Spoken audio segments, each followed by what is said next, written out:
All right. Welcome, everybody, to History Lessons. I'm the journalist Sin-seer, and today we have a very special guest celebrating the 30th anniversary of their debut album, Ism Blues. We have Taste from Hard to Obtain. Thank you for joining me this evening. No problem. Thanks for having me, brother. No doubt. For those who may not know, take us back to how the group formed back in the day. You say that again? Take us back to how the group formed. You, Oh, okay. DL, and 6'7". Yeah, so Lo and I have been friends since childhood, and actually 6'7" was from Roosevelt. We'd always played ball against him over the years, and he went to school with our then road manager Miles Easton, and so like I was always an MC from little. You know what I mean, Low really wasn't, but he was my man. So I brought him along the ride in the sense of just teaching him how to rhyme and stay on beat and cadences, and then he kind of got it and morphed into his own situation. Okay. Did you guys form earlier on as a group, or was you more solo? No, yeah, no, I was solo up until that point. We formed a group maybe less than a year before we got a deal. Okay. Yeah. Did you guys shop demos earlier on? Well, what happened was we played. We had a demo, and we started recording. We had this neighborhood recording studio with my man Dre, who was he was a correction officer, but he always had a music studio in his house, and we recorded a demo. And then Lowe's brother Todd actually got it to Ahmed, who was third bassist dancer. Ahmed brought it to MC Search. MC Search liked it and then signed us to our first production deal. Okay.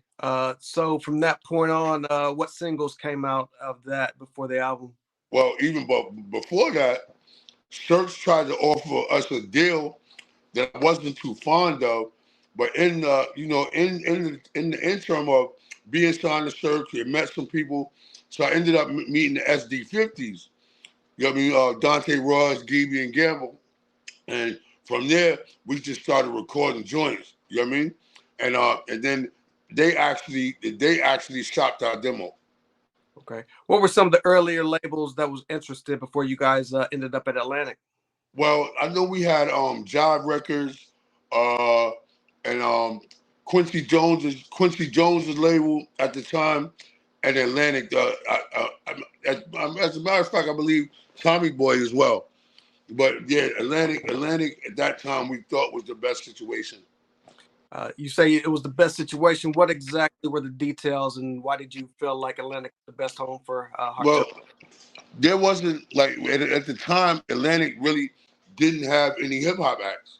It was they only had original flavor, where the other ones had a lot of acts that I felt like would get attention ahead of us. So I thought Atlantic was like kind of the best place for us to kind of make our bows. How did the name come about? Actually, we would all for some reason we would always say that we were hard to obtain, and actually no, before that we just loved the name H2O, but we couldn't use H2O because it was trademarked, so we came up with a meaning for H2O, and that's how it came up. So, can you talk a little bit about your link to one Zev Love X and Sub Rock from K? So yeah, so again, that was Search. Remember, Search assigned KMD first. So we just fell in like family. We plus they you know how there's an ill link between Lakeview and Long Beach. You know what I mean? That people may not understand. But yeah, Search assigned them first. So he had kind of put us together. I would go to Doom's crib, listen to beats, and just hang out. And we just became really good friends. So, can you talk a little bit about the creative process behind your debut album, Ism Blues? Well, like we had this place we would call the yard, which was my boy Miles's attic, where we would have all our records, our DJ equipment, and we would just sit up there for like it's actually where we filmed the Li Groove video. If you see that attic, it was that attic we called the yard. We would sit up there, me, Kev, East, and Low. And everybody would just come over. We'd blow bud.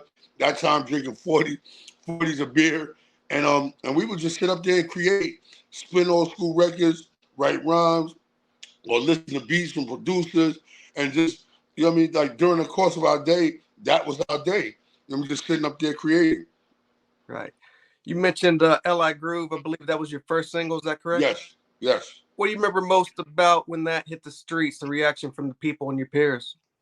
Um, I remember most the reaction of just the support of Long Island, and us actually putting out a Long Island anthem.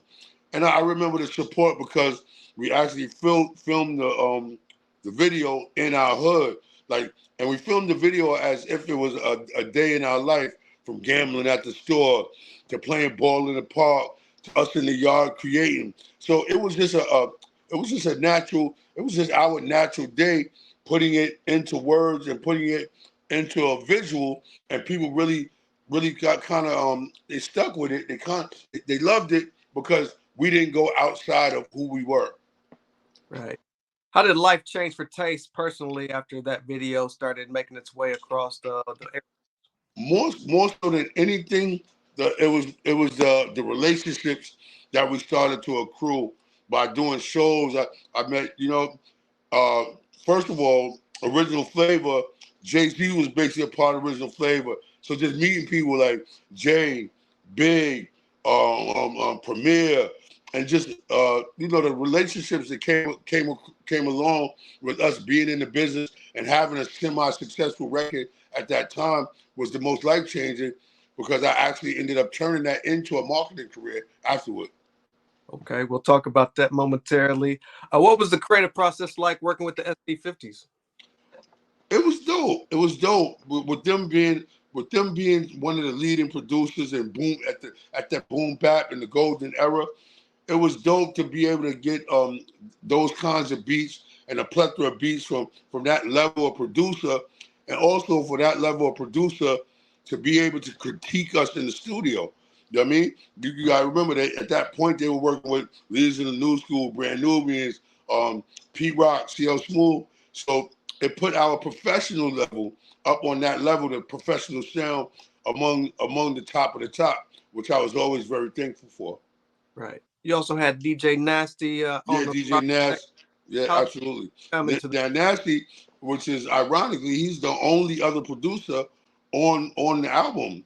You know what I mean? And I forgot how we met Nash, but he came in the studio one day and played some heaters, and we picked out Shit We Do and Ghetto Diamond from his catalog. right? You also worked for the Young Artifacts. Can you talk Yes. about your relationship with Tame One and Elder Sensei and how they ended up on your album?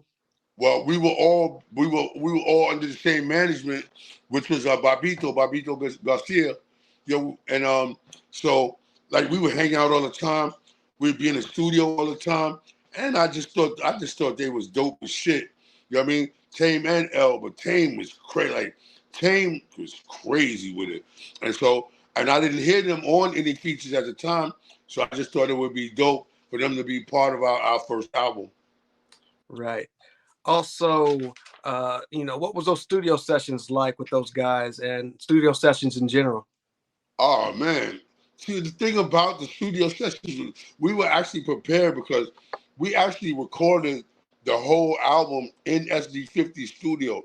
So by the time we got it was the gift and the curse, because the album was it was kind of old, dated by the time we re-recorded it. But the album was already prepared by the time we got to the studio. So it was just a matter of going into Chung King and re-recording the album from the demos, which again, like I said, was the gift and the curse, because by the time we got to re-record, I felt like our sound was already matured past what we put out, which I think kind of hurt us in the long run. Gotcha. Ghetto Diamond was your second single, is that correct? Yes. What was that momentum like once that hit the streets? Yeah, honestly, I think that was the wrong decision for the second single. Honestly, I think that second single should have been Street Dwellers. Had that second single been Street Dwellers, life might be different as we know it. Because we put out Ghetto Diamond, and then Original Flavor put out a record about women as well. And so we kind of got caught up in the competition rather than staying in a street groove where I think that we had kind of again gotten our bones. And with Street Dweller being a harder, more musical street record, I think that should have been the second single. Gotcha.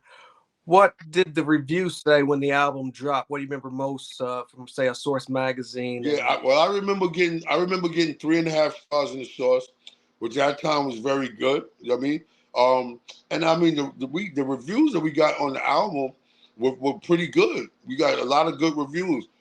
What happened with the album was Atlantic Records just didn't know how to push hip hop music at the time. You know what I mean? And so we got caught in the trial and error of Atlantic Records learning how to promote and market hip hop music. And then on top of that, Brandy comes through where I Want to Be Down, and that shit, once that record came, all attention went to that record and everything got shut down. So it was a matter of timing and then education on Atlantic's part of knowing how to really market a hip hop record. Right. Why no follow up to that particular project? Because at the time, again, I guess emotionally, it was tough because I didn't think that I put out the right second single, and I didn't feel like Atlantic paid enough attention to our album. So it was either that and go and take the energy to seek a deal, a whole nother deal, which was a tough process at the time. Like we didn't have internet, we didn't have anything. So you talk about taking hours out of your life, not making money, going to seek another deal. I had a baby, Lo had a baby, so it was time to really turn our attention toward real life. Right. Off that album, were you guys able to do any tours? Yeah, we did a couple of tours. We toured with some people. We actually was on with Outkast for a minute. I'm trying to think of the bigger, like we would actually jump from promotional tour to promotional tour. We never got a chance to do our own paid tour. A lot of them were like local tours, small local tours. But yeah, we definitely had a chance to do some tours. Right. Best overall memory of making that debut album? That's a good one. I guess would be the tours. You know what I mean? Being on the road and being in places like North Carolina, South Carolina, because the record did very, very well on the East Coast. I mean, from Northeast to Southeast, being DC, North Carolina, South Carolina, Atlanta, all the way to Florida. But the best thing was seeing that reaction. You know what I mean, from the crowd, people actually knowing your lyrics word for word, that you just had no idea that you would have this kind of effect musically on people's lives. So I think that was the best thing that I can remember. Right. Some 30 years later, what do you think it is about this album that still has heads still talking about it? I think that because it was genuine. We didn't make up anything. It was actually what we were doing at the time. That it's crazy because the older it gets, the more it resonates with true hip hop fans, which I never thought would happen. Like this album